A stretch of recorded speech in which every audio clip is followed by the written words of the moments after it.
오늘은 타카 사이트에서 설명하고 있는 자폐 증상의 생의학적 이해에 대한 페이지를 같이 이야기해 볼까 합니다. 타카는 자폐의 생의학적 치료에 대한 연구를 바탕으로 치료의 안내와 교육을 하고 있으며 실제 자폐 아이들의 치료 사례와 통계를 모으는 작업과 연구를 이어나가는 단체입니다.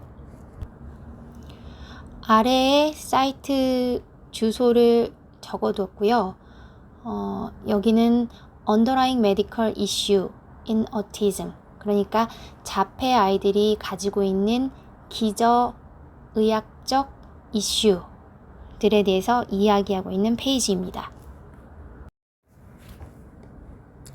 타카는 Behavior is communication. 행동이라는 것은 어떤 의사를 전달하기 위해서 하는 것이라는 거죠.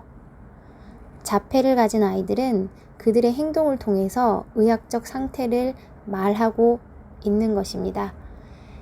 기저의학적 상태를 알아차리는 데는 인내심과 면밀하고 날카로운 관찰력을 요구하게 됩니다.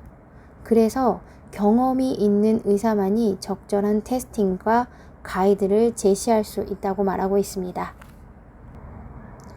여기서는 일반적으로 의학적 원인에 의해 야기되는 다큐멘티드 된 행동들의 리스트를 확인할 수 있습니다. 이런 내용은 아이의 행동을 이해하고 치료하는 데 있어 의학적인 상태들이 함께 고려되어야 한다는 이야기를 하고 있고, 아래에는 이런 내용에 대한 정보를 얻을 수 있는 링크를 함께 제공하고 있습니다. 언어 지연 또는 무발화, 이런 언어와 관련된 이슈는 아래에 열거된 의학적 이슈와 관련성이 높다고 합니다. seizure, 경기, 언어를 관장하는 뇌 영역에 경기가 발생할 경우 언어의 지연 또는 무발화 상태가 될 수 있다고 합니다. 수면 무호흡도 관련이 있다고 하고, Cerebral Folate Deficiency, CFD라고 얘기되는 뇌 안의 엽산 부족 상태도 마찬가지로 언어 지연을 일으킬 수 있습니다. CFD에 대해서는 간략히 설명을 해드려야 될 것 같은데요. 뇌세포를 합성하는데, DNA를 만들어내는데 중차대한 역할을 하는 엽산이 뇌 안에 부족하게 되는 상태를 말합니다. 뇌세포에 접근을 하기 위해서는 엽산이 BBB라는 혈뇌 장벽을 투과를 해야 하는데요. 이 통과하는 엽산 형태는 엽산의 활성형 형태만이 통과가 가능하고 DNA 합성에 이용이 될 수가 있습니다. 그런데 이런 활성형 엽산 형태를 만들어내지 못하는 유전 형태를 가진 아이들이 있는데, 그런 아이들의 경우에는 굉장히 취약군이 될 수밖에 없는 거죠. 그리고 비타민 또는 미네랄 부족 상태인 경우, 이런 것들이 잘 먹고 잘 지내는데 왜 우리 아이만 부족할까, 이런 생각을 해볼 수가 있는데요. 현재 상태가, 아이의 상태가 비타민과 미네랄을 흡수할 수 없는 상태에 처해 있는 아이들도 있고요. 아이들의 유전 형태에 따라서는 그게 조금 취약한 아이들도 있고요. 그리고 이게 굉장히 악순환인 것은 이런 것들이 부족한 상태가 되다 보니까 더 이후에 비타민과 미네랄을 흡수할 수 있는 능력이 점점 떨어진다는 거죠. Essential Fatty Acid, EFA라고 축약해서 말씀드릴게요. Essential Fatty Acid, EFA가 부족한 상태. 요것은 필수 지방산인데요. 필수 지방산은 세포막의 아주 중요한 구성 성분이에요. 뇌세포에서도 마찬가지겠죠. 그래서 그런 얘기 들어보셨을 거예요. 이 필수 지방산들을 아주 질이 좋고 좋은 것들을 먹여야 한다. 그래야 세포막을 탄탄하게 잘 구성을 해서 물질 대사를 잘 할 수 있는 상태를 만든다. 그래서 우리 아이들에게는 좋은 EFA를 먹여야 된다. 그리고 비타민 B12, 비타민 B12가 굉장히 중요한 역할을 하는데요. 이것이 부족한 상태, 그리고 다른 비타민과 영양소 많아요. 비타민 B9는 아주 필수적이고요. 마그네슘, 그리고 카르니틴, 코큐텐, 철분, 이런 것들도 반드시 필요한 영양소인데 우리 아이들이 그런 것들을 충분히 흡수하지 못한다는 거죠. 그리고 텅타이는 혀 밑에 보시면 입 안에 가운데 이렇게 뭐랄까 끈처럼 보이는 이런 구조물이 있는데 그게 굉장히 짧은 상태인 경우는 혀를 움직이기가 어려운 상태가 되다 보니까 구조적으로 언어 지연이 발생하게 되는 그런 아이들도 있고요. 또 retained primitive reflex는 이게 원시 반사라고 아이들 갓 태어났을 때는 기본적으로 아이들이 모두 갖고 있는 아직 뇌가 미숙한 상태이다 보니까 그런 원시 반사가 있어요. 근데 성장하면서 그 원시 반사들이 다 사라지게 마련인데 우리 아이들 중에는 이 원시 반사가 아직 남아있는 경우가 있다고 하더라고요. 이 원시 반사가 남아있다는 것은 말하자면 아직 뇌가 굉장히 미숙한 상태에서 성장을 하지 못했다 라고 추정해 볼 수 있을 것 같아요. 그리고 미토콘드리아 디스펑션, 미토콘드리아의 기능에 장애가 있는 경우에도 언어 지연이 발생할 수 있죠. 미토콘드리아의 기능에 장애가 있는 경우는 꼭 언어 지연뿐만이 아니라 여러 가지 우리 아이들에게 기능상의 문제를 가져올 수가 있어요. 미토콘드리아의 기능은 주된 기능은 세포 내에서의 에너지 발전소와 같은 역할을 하기 때문에 에너지를 잘 못 만들어내다 보니까 물질의 흡수 자체도 에너지가 드는 거거든요. 비타민과 미네랄들을 흡수하는 것도 어렵고 그것을 사용하는 것도 어렵고 제대로 된 세포의 기능을 하기도 어렵고 여러 가지 문제를 일으킨다는 거죠. 언어 지연뿐만이 아니라 다른 문제도 수두룩하게 일으킬 수 있다는 얘기입니다. 발달 지연, developmental delay. 아이가 발달 지연이라는 라벨을 붙이게 되었다면 왜 이런 일이 생긴 것인지 원인에 대해서 고려를 해봐야 되고 검사를 해볼 필요가 있습니다. 자폐에서 나타나는 발달 지연은 굉장히 다양한 원인을 가지고 있습니다. 예를 들면 아까 설명드렸던 CFD, 뇌 안에 엽산이 부족하다면 DNA 합성이 어려울 것이고 DNA는 일단 뇌세포의 합성에 제약을 가져올 수밖에 없는 거죠. 우리 아이들이 뇌세포가 성장을 해야 되는데 그게 어려울 수 있다는 거죠. 당연히 발달에 문제가 발생하게 됩니다. 시저, 아까도 말씀드렸던 경기, 뇌 안에서 경기가 발생하게 되면 발달을 해야 되는 영역에서 또 경기가 발생한다면 마찬가지로 발달 지연이 발생할 수 있을 것입니다. 비타민과 미네랄 부족은 뇌 세포가 살아가는데 반드시 필요한 연료와 같은 것들인데 쓸 연료가 없다면 당연히 발달에 지연이 생길 수밖에 없어요. 비타민 B12, 비타민 B1 이런 것들이 많이 부족하게 된 경우 발달 지연이 발생합니다. 미토콘드리아의 기능 장애는 그 어떤 증상도 만들어낼 수 있습니다. 발달 지연 가능하죠. 그리고 갑상선 기능 장애가 있는 경우에는 발달 지연이 발생을 하고 심하게는 지능에도 영향을 줄 수 있습니다. 아까 설명드렸던 원시 반사가 남아 있는 경우는 발달이 지연되다 보니까 이런 원시 반사가 그대로 남아 있는 거죠. 발달이 지연이 되면 면역계도 발달을 해야 되는데 그 기능에 이상이 오게 됩니다. 그리고 이런 신경세포의 독성을 가지고 있는 진균류, 그러니까 곰팡이류, 다양한 곰팡이류들이 있는데 그런 곰팡이류에 노출이 된 경우에도 발달 지연이 발생할 수 있다고 합니다. 수면 문제. 우리 아이들이 수면 문제를 정말 많이 가지고 있죠. 거의 50%에 가까운 아이들이 이런 수면 문제를 겪고 있다고 합니다. 이런 수면 문제는 단순히 불편함이 생기는 것을 의미하는 것만이 아니라 가족 전체의 건강과 행복에 직결되는 문제가 아닐 수 없죠. 그래서 수면 문제를 일으키는 원인을 찾아내는 것은 굉장히 중차대한 일입니다. 아래와 같은 원인들이 수면 장애를 일으킬 수 있다고 해요. 거의 겹치는 내용들이 많아요. 아까도 말씀드렸듯이 뭔가 뇌세포에 영향을 줄 수 있는 어떤 것들이든지 그 어떤 뇌세포에 영향을 주는 문제라면 당연히 신경학적 증세를 어떤 것이든 만들어낼 수 있다는 거죠.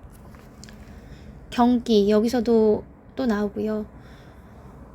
위장관에 문제가 있는 경우의 아이들이 수면에 방해를 받는 경우들이 많아요.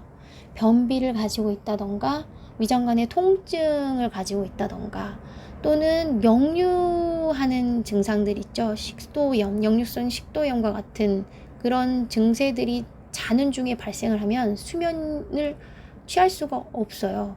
그리고 곰팡이류나 병적인 박테리아가 장내에서 과증식을 하고 있다면 그것들이 주는 뇌로 주는 영향들이 수면을 방해한다고 하고요. 비타민과 미네랄 부족 등은 특히 마그네슘과 포타슘은 칼륨이라고도 하는데요. 그런 미네랄들이 부족한 경우 그리고 비타민 D와 철분이 낮은 경우도 수면에 장애를 가져옵니다. CFD는 여기서도 나와요. 그리고 몸의 황화 반응이 수면에도 영향을 줄 수가 있는데요. 황화 반응에 문제가 있는 경우 또 수면에 장애를 가져올 수 있다고 합니다. 이런 경우에 앱솜염이라고 찾아보시면 앱솜염 목욕이 수면에 도움이 될 수 있기 때문에 이용해 보시는 것도 괜찮을 것 같아요. 근데 이런 황화 반응에 문제가 있는 경우에 이런 앱솜 솔트에도 이렇게 과한 반응을 보이는 경우가 있기 때문에 조금씩 노출해 보고 그 반응을 보시고 사용하시는 것을 추천합니다. 그리고 알러지가 심한 경우 수면에 제한이 생기겠죠. 그리고 편도나 아데노이드가 굉장히 큰 경우, 이런 경우는 잘 때 이렇게 호흡이 굉장히 어렵게 되는 거죠. 슬립 apnea, 그러니까 수면 무호흡과도 어떤 밀접한 관계가 있고요. 그리고 food sensitivity, 음식 과민도라고 제가 해석을 해놓긴 했는데 IgG4 delayed allergy test, 지연성 알러지 테스트를 하는 것과 좀 관련이 있어요. 이런 알러지가 즉각적으로 올라오지 않는다고 해도 음식의 어떤 과민도를 갖고 있는 경우에 그 음식에 대한 반응에 따라서 여러 가지 신경학적 증세를 일으키게 되는 거죠. 수면 문제도 마찬가지고요. 그리고 혈당이 자는 동안 굉장히 낮아지는 경우들이 있어요. 혈당이 이렇게 오르락내리락 오르면 굉장히 올랐다가 낮으면 또 굉장히 떨어졌다가 이런 이 혈당은 어느 정도 일정 수준을 일정 범위 내에서 유지가 되는 게 굉장히 중요한데 그게 아니라 혈당 조절이 잘 되지 못하고 낮을 때는 너무 낮았다가 높을 때는 너무 낮다 이런 그 고저가 이렇게 심한 경우 수면에 문제가 생길 수 있어요. 새벽 중에 혈당이 낮아지는 경우는 인체는 혈당이 너무 낮아지는 경우 이거를 높이려는 작용을 하게 돼요. 그러다 보니까 코티졸이 이렇게 깨어나게 코티졸이 이렇게 내 몸에서 발생을 나오게 되는데요. 코티졸은 깨어있을 때 보통 깨어있을 때 나오는 호르몬이에요. 생활을 할 수 있고 스트레스를 견뎌라 하는 의미의 호르몬인데 이게 새벽 중에 나오게 되면 대낮처럼 되는 거예요. 지금이 대낮이구나. 내 몸은 그렇게 느끼는 거죠. 그래서 수면에 방해를 받게 됩니다. 그리고 전자기장도 수면에 문제를 일으킬 수 있다고 하고, 글루타메이트의 과잉 상태, 뇌 안에서 글루타메이트는 흥분성 신경 전달 물질이에요. 이 글루타메이트가 실제로 내 몸에서 뇌 안에서 쓰이는 흥분성 신경 전달 물질이지만 이게 과잉하게 되면 뇌세포는 타버려요. 그렇게 생각하시면 돼요. 그래서 글루타메이트가 너무 과잉 상태가 된 경우에는 수면에도 문제가 생깁니다. 미토콘드리아 기능 장애는 여기서도 나오네요. irritability, aggression, meltdowns. 굉장히 초조하고 공격성이 올라오고 그렇게 광분했다가 이제 늘어지고, 이런 기분의 오르내림, 무드의 스윙은 때때로는 다른 사람을 해하기도 하고 그것이 자신을 해하는 경우도 생기죠. 이 무드라는 것, 기분이라는 것은 너무 좋아도 난감하고 너무 최악이어도 난감해요. 그래서 이게 너무 오르락내리락 하게 되는 경우는 굉장히 위험한 상황이 만들어질 수밖에 없어요. 행동이 커뮤니케이션이라는 가장 좋은 예가 바로 이런 무드, 기분의 오르내림일 때 나오는 얘기인 것 같아요. 너무 기분이 최악이니까 행동이 나오는 거고, 너무 기분이 업돼 있으니까 행동이 나오는 거죠. 그래서 이런 기분의 오르내림이 있는 경우들은 문제의 원인을 찾는 것이 그 문제를 중단시키는 핵심적인 방법이 될 수 있겠죠. 아래와 같은 원인들이 이런 기분의 오르내림을 만드는 역할을 할 수 있다고 합니다. 보면 우리가 캐치하지 못하는 그런 통증, 예를 들면 위장관에 문제가 있고 복통이 있고 배가 아프고 변비가 있어요. 이런 거 우리가 아이들이 말해주지 않으면 느끼기 어려울 수 있어요. 아이들이 표현해주지 않으면. 그리고 두통, 그리고 부비동의 통증이 있는 경우, 이런 것들 통증 굉장히 심한데, 부비동 통증은 굉장히 심하거든요. 이런 통증이 있는데 그걸 표현하지 못하면, 어디가 아프다고 말하지 못한다면 이런 공격성, 기분이 확 나쁠 수밖에 없겠죠. 그리고 치아에 문제 생겨보신 적 있죠? 치통 굉장히 힘들어요. 그리고 중이염도 우리가 말해주지 않으면, 귀가 아프다고 말해주지 않으면 그냥 끙끙 앓고 있는 상태가 되면서 폭력성이 나올 수 있고 화를 낼 수가 있고 그런 거죠. 경기 여기서도 나오고요.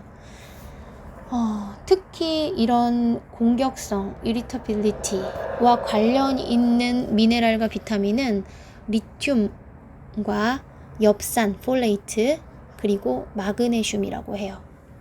그리고 콜레스테롤이 낮은 상태도 이런 상태를 만들 수 있습니다. 콜레스테롤이 우리가 일반적으로 생각하기에는 굉장히 좋지 않은 것, 이 성인병과 관련 있는 것, 이렇게 생각을 하지만 콜레스테롤도 우리 몸에서 적정 수준 필요해요. 그래서 우리 몸에서 만드는 거예요. 콜레스테롤이 사람들이 생각하기에는 이거 먹는 거라고 생각을 하시죠. 콜레스테롤이 많은 음식을 먹어서 내가 콜레스테롤이 높다고 생각을 하시는데 그렇지 않아요. 콜레스테롤은 대부분 간에서 거의 한 80% 합성을 해요. 왜? 우리 몸에서 필요하니까. 나머지 1-20%만이 음식물을 통해서 들어오는 거예요. 그러니까 아무리 콜레스테롤 많은 음식을 먹어봤자 80%가 90%가 20%를 이길 수가 없는 거예요. 콜레스테롤은 사실 내 몸에서 만드는 거예요. 그런데 필요하니까 만든 이 콜레스테롤이 적정 수준이 아니라 너무 많게 되는 경우, 지나치게 되는 경우 문제가 생기는 거죠. 그런데 필요한 콜레스테롤이 우리 아이들은 또 낮은 거예요. 없는 거예요. 이런 상태가 되면 공격성을 만들고 초조함을 만들게 된다고 해요. 그리고 기분을 업다운을 시키고, 그리고 크로닉하게 그러니까 만성적으로 감염 상태인 경우, 스트랩토코커스라는 그리고 라임이라는 또는 그것들이 동시에 감염 상태인 것. 이거 사실 굉장히 어려운 내용인데요. 이런 상태는 사실 우리나라에서 검사하지도 않고 라임 같은 경우는 우리나라에서 발생한다는 예가 사실은 없어요. 스트랩토코커스는 많죠. 밑에서 보이는 펜센 펜데스, 바로 밑에 줄에 보이시죠? 펜센 펜데스가 뭐냐면요, 이 마지막 펜데스에서 AS가 Associated Streptocockus예요. 그러니까 스트랩토코커스와 관련된 펜스고요. 앞에는 스트랩토코커스가 아닌 펜스예요. 이게 펜스가 뭐냐면 이런 예를 들면 바이러스나 박테리아 이런 것들을 앓고 나면 코로나 해보셔서 들어보셨을 거예요. 후유증이 남는다. 그 후유증이 뭐냐면 그 박테리아나 이 바이러스가 왔다가 완전히 내 몸에서 사라지는 게 아니에요. 내 몸에서 일부 공존하게 되는 부분이 생기기도 해요. 그러니까 같이 사는 거죠. 그러면서 사실은 내 몸을 아주 지배할 만큼은 아니되 그냥 잠복해서 자기네들이 그냥 생명을 이어갈 정도는 사는 거예요. 그러면서 걔네들이 우리 몸에서 어떤 영향력을 끼치는 거죠. 그런 영향력이 이런 결과물로 보인다는 공격성과 초조함을 주로 보이게 되는 질환이 펜스와 펜데스예요. 거의 펜스와 펜데스는 사실 미국에서는 진단이 굉장히 우리 자폐 아이들 중에서 이 아이는 펜데스입니다. 이렇게 진단되는 경우가 상당히 많은 걸로 알고 있어요. 그런데 우리나라에서 펜스와 펜데스를 진단하는 경우는 저는 보지는 못했습니다. 어쩌면 우리 아이들 중에도 펜스와 펜데스가 있을 수 있겠죠. 이런 경우는 사실 치료가 굉장히 달라요. 펜스와 펜데스는 실제로 치료가 가능하고 완전히 회복이 가능하고 치료 자체가 우리 자폐 아이들과는 조금 다르죠. 이건 언제 나중에 기회가 되면 제가 따로 한번 말씀드려 볼게요. 클로스트리디아. 클로스트리디아는 여러 박테리아 종류가 있는데요. 그 중에 하나예요. 장내에서 살고 있고 하나가 아니라 사실 클로스트리아균은 굉장히 여러 가지 종류가 있는데 어쨌든 클로스트리아라고 붙여있는 이름을 시작하는 이런 아이들은 굉장히 장내 세균에선 좋지 않은 우리 몸에 득이 될 것이 없는 그런 균주 중에 하나예요. 이런 아이들이 내 몸에서 많이 살고 있다. 많은 포션을 차지하고 있다. 장내 대부분이 이런 균들이 살고 있다. 그럴 경우에는 이런 신경학적 증상들이 나타나게 됩니다. 그리고 혈당이 낮은 경우도 우리 저혈당에 빠진 사람들 굉장히 초조하고 불안하고 심지어 벌떡벌떡하기도 하고 그렇거든요. 그래서 낮은 혈당도 이런 상태를 만들 수 있고 부신피로, 낮은 코티졸. 부신이라는 게 코티졸이라는 스트레스 호르몬을 분비하는 기관이에요. 그런데 이 부신은 우리 양측 콩팥 위에 아주 작은 해부에서 보면은 굉장히 작은 기관이어서 이게 기관인가 싶은 그런 조직처럼 생겼는데 여기서 절대 없어서는 안 되는 코티졸이라는 호르몬을 분비를 해요. 근데 이 부신이라는 기관이 평생도록 우리 코티졸은 스트레스 호르몬인데 스트레스를 견디라고 만들어주는 이 호르몬을 만드는 이 부신이라는 기관이 평생도록 죽을 때까지 충분히 쓸 수 있으면 좋은데 그렇지 않아요. 얘는 어느 정도 한계를 갖고 있는 기관이에요. 그래서 너무 스트레스 강도가 높을 경우 필요한 코티졸을 다 만들어내지 못해요. 그런 상태를 부신피로 상태라고 해요. 아드레날 퍼티그. 그런 상태가 되면 내 몸에서 필요한 코티졸 양이 충분치 못하고 낮은 상태가 되죠. 이런 경우도 스트레스를 잘 못 견디다 보니까 버럭버럭 화도 나고 공격성도 나오고 그럴 수 있는 거죠. 그리고 중금속들이 이런 증상들을 만들어낼 수가 있죠. 그리고 암모니아의 상승. 암모니아가 상승되는 이런 질환들이 있어요. 간경화 상태에 있는 사람들은 암모니아가 아주 병적으로 올라가거든요. 그런 경우에 암모니아 배출을 잘 못 시키면서 간성 혼수에 빠지게 돼요. 간성 혼수 상태가 되면은 멀쩡한 사람이 정말 누가 보면은 모르는 사람이 보면 아, 저 사람 미쳤구나 하는 상태가처럼 보일 수 있는 상태를 만들 수 있어요. 암모니아를 우리 몸에서 충분히 배출을 못 시키는 그런 상태에 있다면, 그런 의학적 상태에 아이가 빠져 있다면 이렇게 보일 수 있겠죠. 똑같이. 그리고 안드로젠, 남성 호르몬의 불균형 상태, 호르몬 불균형 상태가 오면 굉장히 그 상태도 미치고 팔짝 뛸 일이죠. 남성 호르몬이 과다가 되면 여성들도 남성적이 되고 폭력성도 나오고 화도 버럭버럭 내고 근육도 불긋불긋하고 이런 상태가 되잖아요. 그런 것처럼 호르몬의 불균형이 굉장히 심하다면 이런 상태를 만들 수 있습니다. 그리고 음식의 알러지와 과민도도 역시 이런 상태를 만들 수 있고요. 페놀류나 살리실레이트, 음식에 이런 것들이, 이런 성분이 들어있는 경우에 그거에 대한 과민도가 높은 아이들이 있어요. 그런 경우에도 과민 초조, 공격성 다 나올 수 있습니다.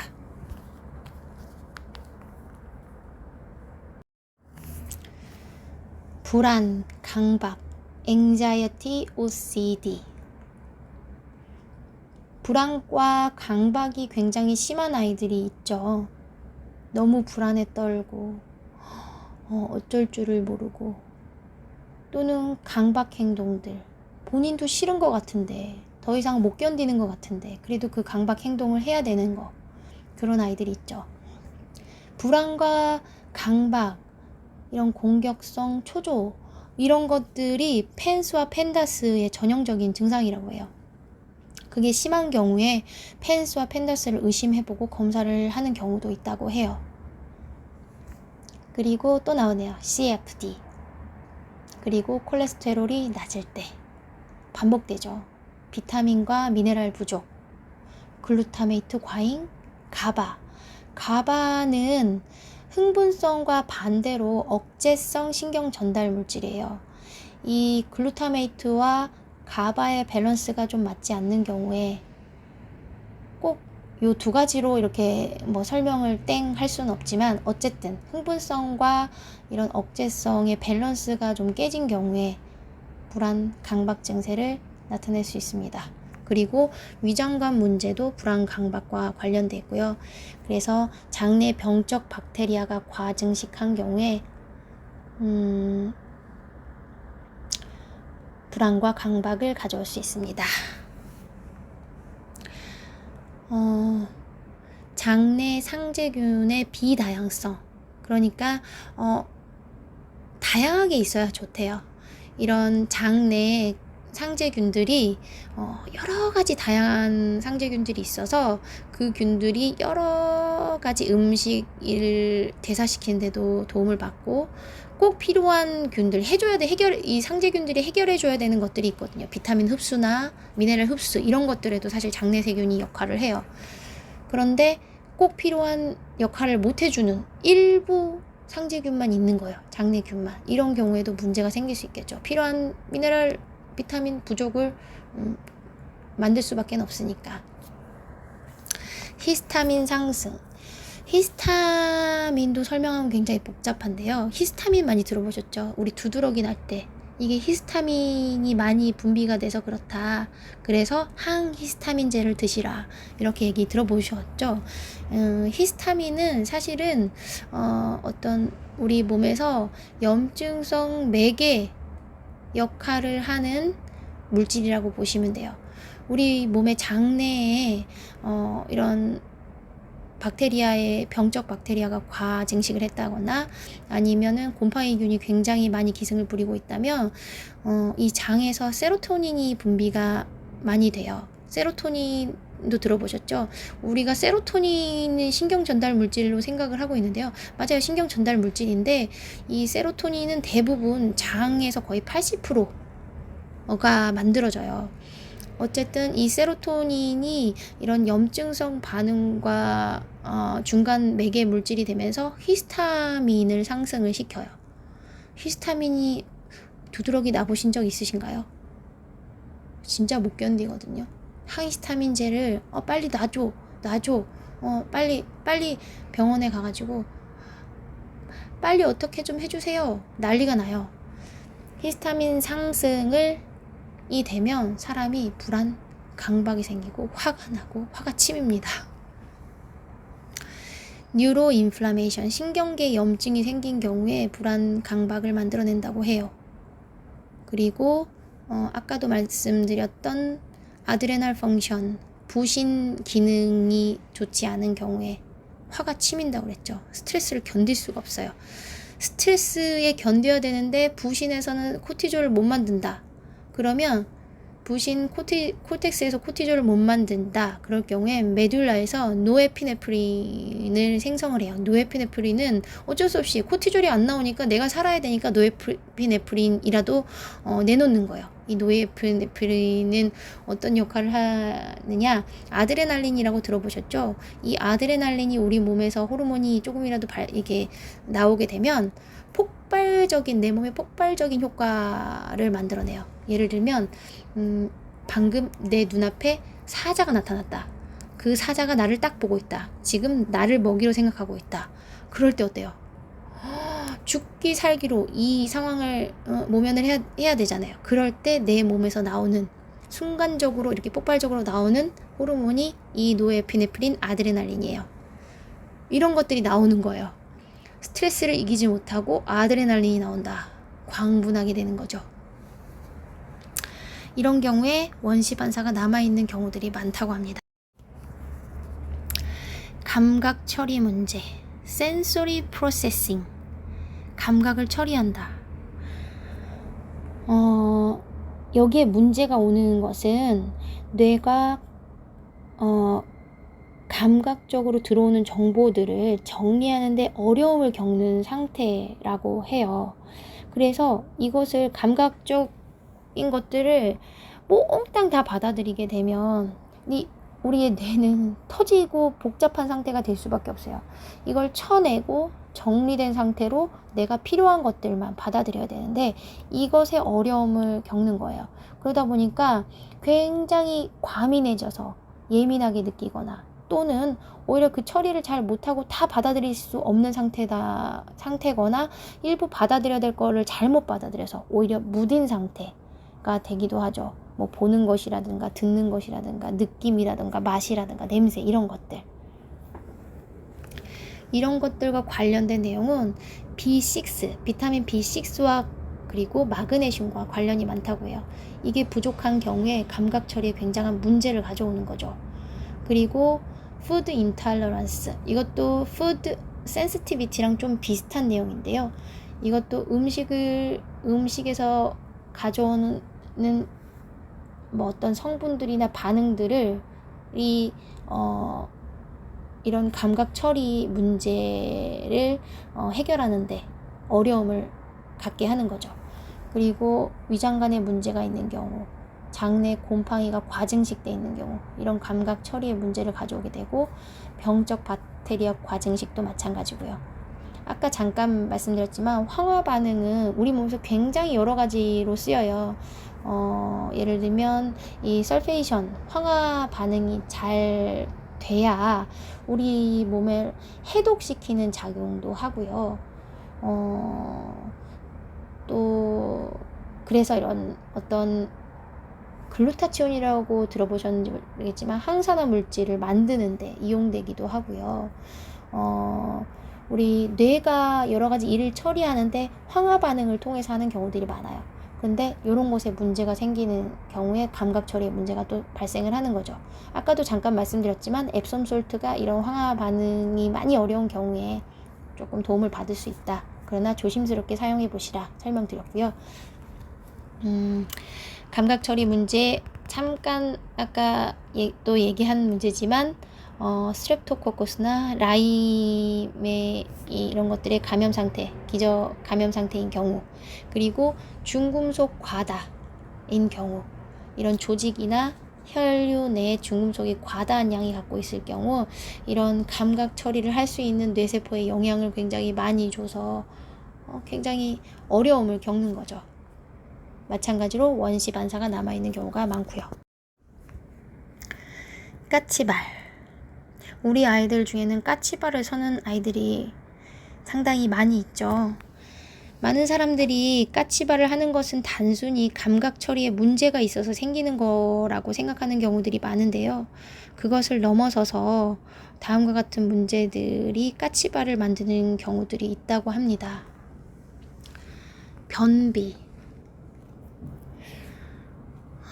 그러니까 위장관 문제가 굉장히 이 뇌 신경학적 증상과 굉장히 관련이 많아요. 밑에 보시면 비타민과 미네랄 부족도 마찬가지예요. 이것도 사실 위장관의 문제라고 볼 수 있어요. 우리가 비타민과 미네랄 어디로 흡수해요? 우리 먹어서 위장관으로 흡수하는 거잖아요. 똑같이 먹는데 우리 아이들은 이것이 부족하다는 거예요. 위장관 상태가 다른 아이들과 다를 수 있다는 얘기예요. 음식 과민도 다른 아이들도 똑같이 먹어요. 그렇지만 우리 아이들은 굉장히 과민해요. 이 받아들이는 입구부터가 문제가 있기 때문에 발달에 문제가 생기는 거라는 거죠. 그래서 사실은 생의학 치료를 처음 시도하는 사람들한테 첫 번째 단계가 음식 조절이에요. 이런 음식을 조절해보고 반응이 어떤지를 보시면 우리 아이들한테 생의학이라는 게 굉장히 필요하겠구나 이런 생각을 하시게 될 거예요. 시력 발달에 문제가 있는 경우 이제 보이는 게 우리 몸의 움직임과도 관련이 생길 수밖에 없죠. 그러다 보니까 까치발이 생기고 이런 까치발을 하는 경우들은 당연히 뇌 발달에 문제가 있는 상태이기 때문에 원시 반사가 남아있는 경우가 많죠. 스티밍, 자극. 이런 자기 자극은 때때로 스테레오타이픽 비헤이비어, 상동행동이라고 불리기도 해요. 이것을 치료하는 그런 기관에 따라서라고 해야 되나? 치료를 하는 관점에 따라서는 사실 이것을 따로 두는 경우들도 있어요. 그렇지만 애매하게 비슷한 듯 안 비슷한 듯 그런 것 같아요. 어쨌든 생의학에서는 자기 자극은 거의 상동행동과 유사한 것으로 보고 있어요. 이런 자극은 팔을 펄럭이거나 또는 몸을 흔드는 거 또는 도는 거, 몸을 돌리는 거 아니면 물건을 돌리는 거, 그리고 말을 어떤 언어나 문장 이런 것들 아니면은 어떤 문단, 굉장히 긴 문단을 이렇게 반복하는 거, 이런 것들을 말합니다. 그런데 이런 자폐를 가진 사람들이나 많은 아이들이 이런 자기 자극을 자기 위안을 위해서 그냥 즐거우려고 하는 거라고 생각을 하는 경우들이 많지만 사실 이것이 즐거우려고 한다기보다는 생의학에서는 기저의학적 상태에서 절로 나오는 결과일 수도 있다는 것을 말하고 있어요. 위장관 문제가 있는 경우 계속 똑같이 나옵니다. 그리고 경기가 있어서 음식에 대한 반응, 낮은 콜레스테롤, 미네랄 부족, 글루타메이트 과잉, 이제는 거의 다 같습니다. 맨 밑에 나오는 엔세팔로파시, 그러니까 뇌의 병증, 뇌가 이제 병적인 상태이다 보니까 어떤 이게 불수의가 되는 거예요. 그러니까 내 움직임이 수의적으로 되는 게 아니라 불수의적으로 이렇게 움직였다가 멈췄다 이런 그런 증상이 된다는 거죠. 그래서 이렇게 몸이 떨게 되는 상태이다. 그런 경우에도 뇌 병증 상태 때문에 이런 자극처럼 보이는 상태가 될 수도 있다. 라는 내용입니다. 반향어. 반향어도 이제 보시면 이제 설명할 것도 없는 것 같아요. 다 같은 내용이에요. 경기, 음식에 대한 반응, 위장관 이런 통증, 잘못 썼네요. 위장관 통증, 그리고 비타민과 미네랄 부족, 글루타메이트 과잉, 암모니아 상승, 낮은 콜레스테롤. 이런 것들이 다 우리 아이들의 여러 가지 신경학적 증상을 만들 수 있는 내용이라는 거죠. 편식. 진짜 우리 아이들 중에는 편식하는 아이들이 많죠. 저희 아이도 마찬가지였고, 편식하는 아이를 다루는 것은 정말 쉽지가 않아요. 단순히 먹는 거 가지고 하루 종일 그걸로 실갱이를 해야 되니까, 먹어야 무슨 일을 할 수 있고 배울 수 있고 배우러도 다니고 놀러도 다니고 하는데 먹지를 못하니까, 이 편식 문제를 해결하는 것은 뭐 보다 나은 영양이 많은 음식을 제공하는 것도 그것이지만 뭐랄까, 못 먹어서, 이게 안 먹으니까 집안에서 만들어지는 그런 불안 초조 분위기, 또 안 먹으면 어쩔까, 이걸 만들었는데, 다 기껏 만들었는데 또 못 먹으면 어쩔까 하는 그런 시간들로 항상 힘들어야 하죠.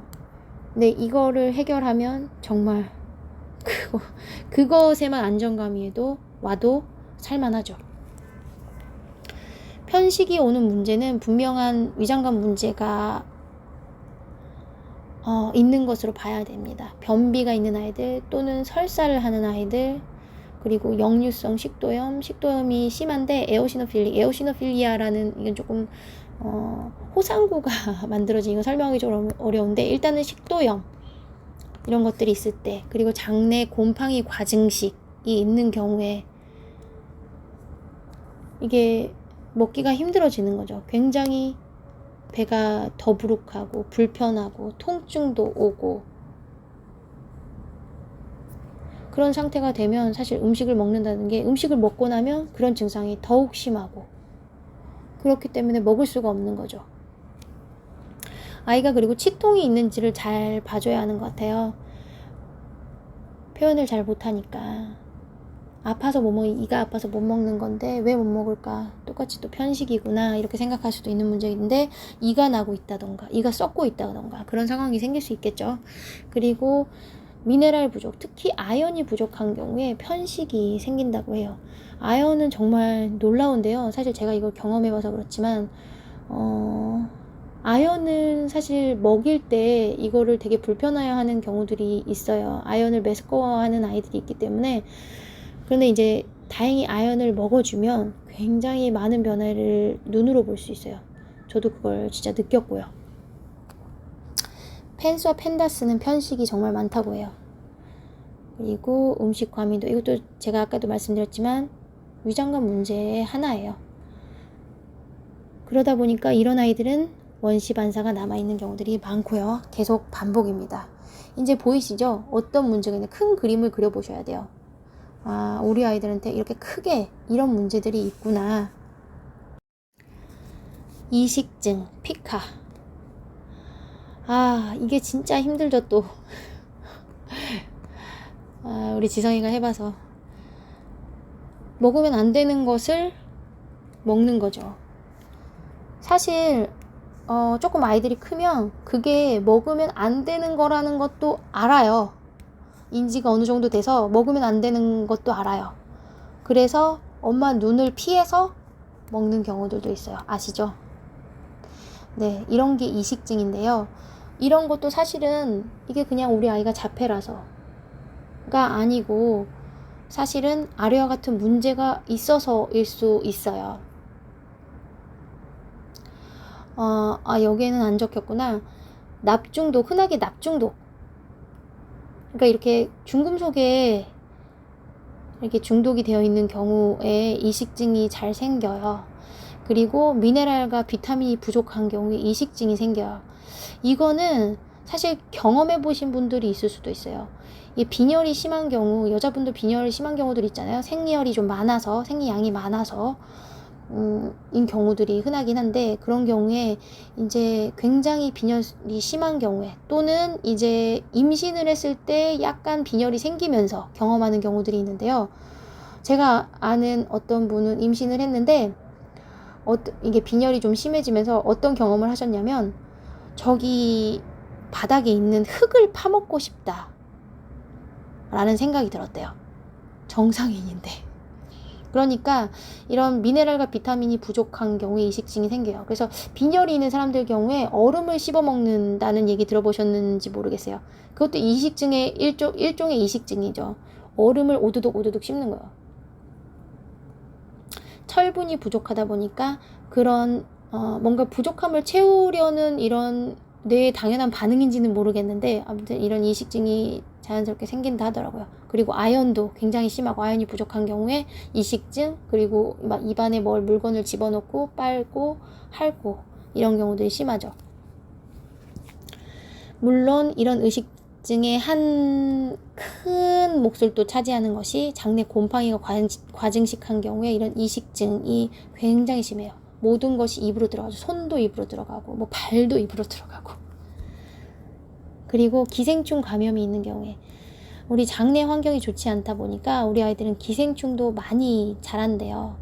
그리고 또 이제 식이를 하시는 분들 중에 아이들의 이제 오가닉 이런 제품들을 먹이다 보니까 기생충의 감염이 종종 생긴다고 해요. 그런 경우에 기생충이 생기면 걔네들이 우리 아이가 먹는 게 아니라 기생충이 먹는 거예요. 비타민과 미네랄 부족이 생길 수밖에 없어요. 그러다 보니까 이식증이 생기는 경우가 있고, 치통이 있는 경우에 뭐 입안이 이제 통증이 있다 보니까 뭐 이게 자꾸 입안을 만지고 이렇게 하게 되는 거죠. 하이퍼렉시아, 이거를 번역하려고 보니까 찾아보니까 뭐 과독증이라고 나오는데 이해가 안 되시죠? 하이퍼렉시아가 뭐냐면 우리 아이들이 보면은 문자에 굉장히 집착해요.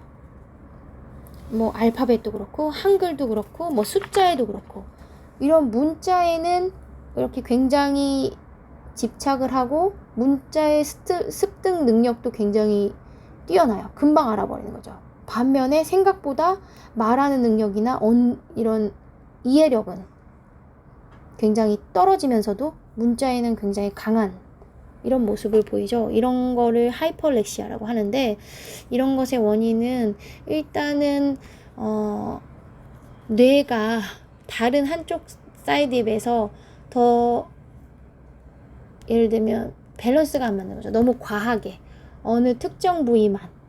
그러니까 우리 당연히 말하는 부분이나 이해하는 인지 부분이 굉장히 더 높았으면 이게 밸런스가 맞을 텐데, 그게 아니고 그게 워낙에 낮다 보니까 반대로 이쪽이 강한 면을 보이는 거죠.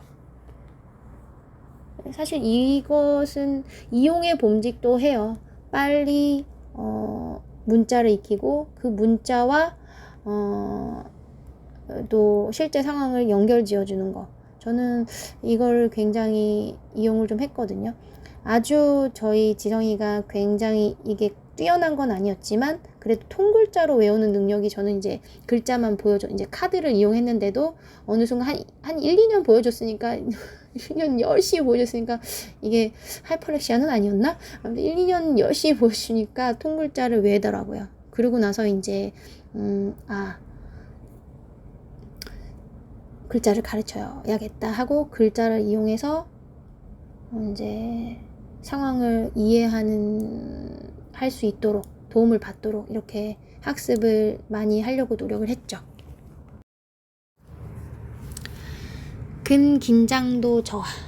우리 아이들이 근긴장도가 저하되어 있죠.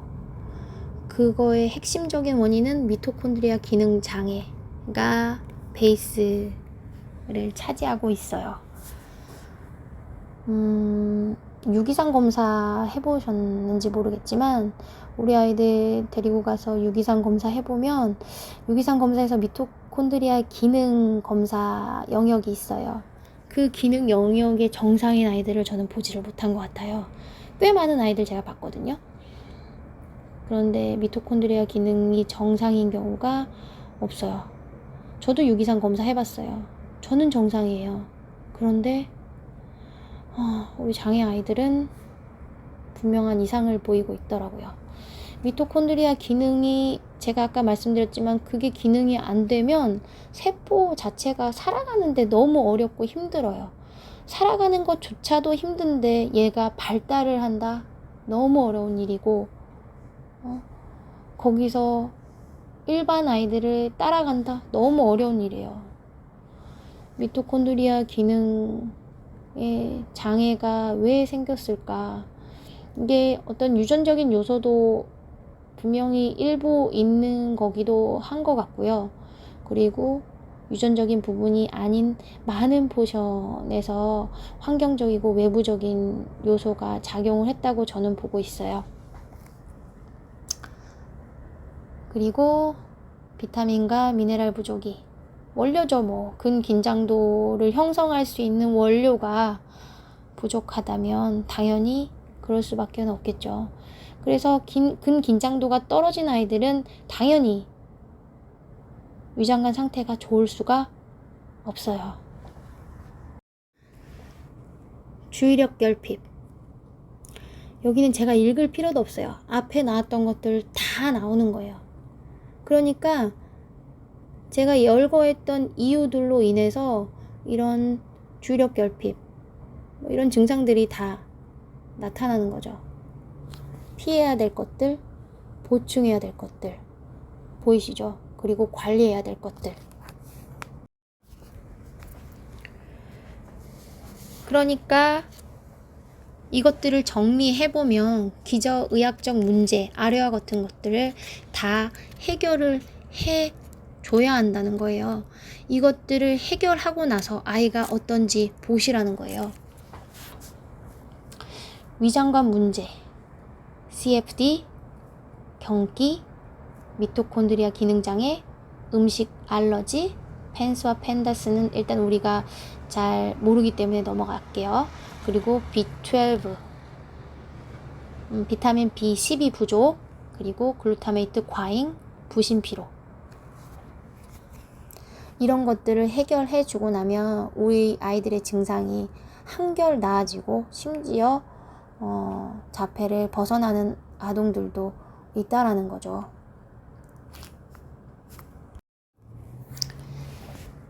결론적으로 이 이야기가 당황스러우셨나요? 아니면 희망적인 이야기라고 보셨나요?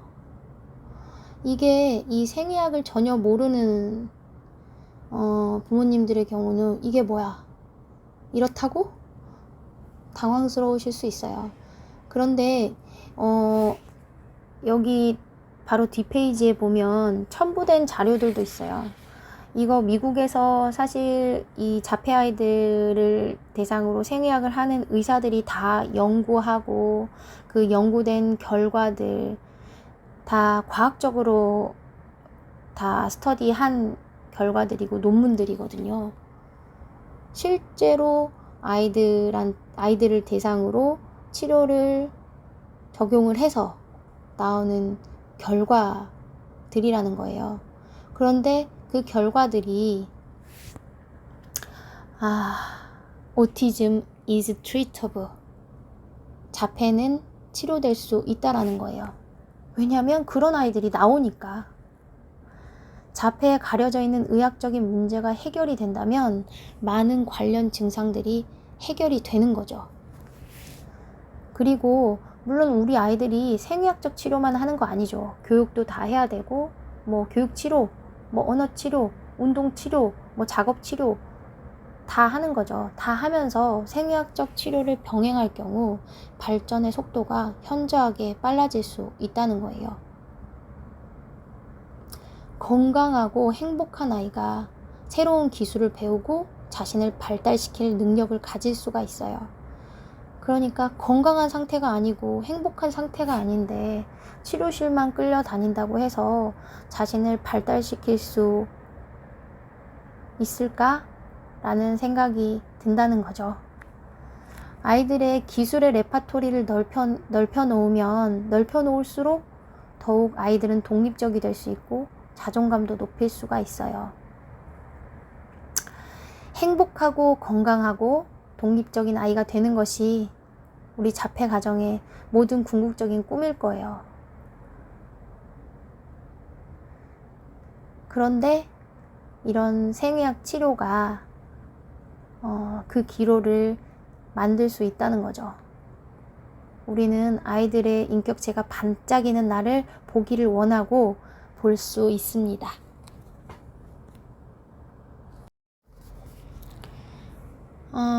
참고 내용인데요. 아까 그 타카 사이트 그 페이지로 들어가시면 이 참고 문헌들을 다 열어보실 수 있어요. 여기 밑에 보시면 댄 로시놀이라는 메디컬 닥터가 있죠. 이분이 굉장히 이런 생의학 치료에 대한 연구를 많이 하고 있고 아이들 진짜 많이 치료하고 있어요. 알아보시면 굉장히 큰 도움 되실 거예요. 들어주셔서 감사합니다.